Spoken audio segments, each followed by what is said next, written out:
Hi, Taryn. Hi. Can you tell me a bit about yourself? So I'm Taryn, I'm 40. We've got 4 kids in the family, ranging from 21 all the way through to 9. So we are quite a heavy consumer family. We cost a lot to run the ship. I've got my own business and my husband manages a media business. So we have one steady income and one semi-steady income. That's great. Taryn, you've got an Edgar's card. You've been a customer. I've been a customer before, so I had an Edgar's card for most of my 20s and early 30s, and I enjoyed having it. It was probably the first account I ever opened. And I mean, it's maybe a tricky question, but how much do you think you spent on it when you spent on it? I would say that in those days I was probably spending a couple of $100 a month on the card, and that was primarily for things like fashionable clothing, perfume.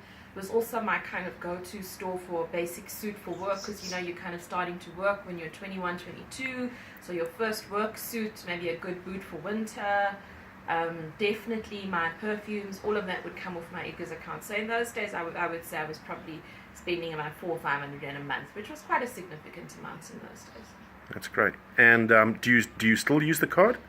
I don't. I think when I got to my early 30s, I was a bit more cash flush, and I started to look at other brands as sexier brands. So I'd always been an aspirant Woolworths shopper, so to stop the temptation of using the card again, I actually cut the card up and left the account paid up and dormant. I did miss it for a while, but I have to say that 10 years ago the influx of new retailers was so sexy. Mr. Price was offering really good value.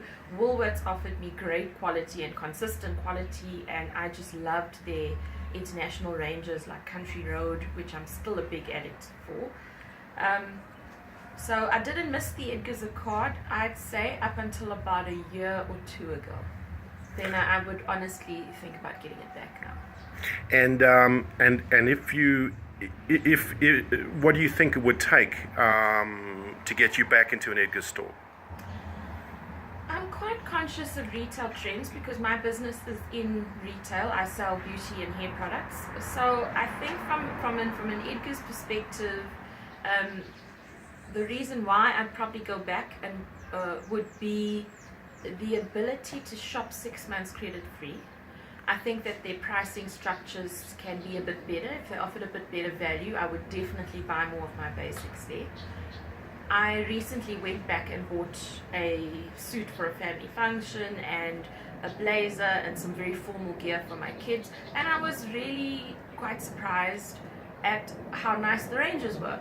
And I think that the kind of glitz and glamour of the newcomers on the block, like Cotton On and all of that, get very predictable, and the schwizzles fast. So I'm kind of over them, and I think that there's a steadiness about Edgar's ranges, and the ability to go back and buy my cosmetics there, I think, would definitely draw me back. Great. Thank you very much.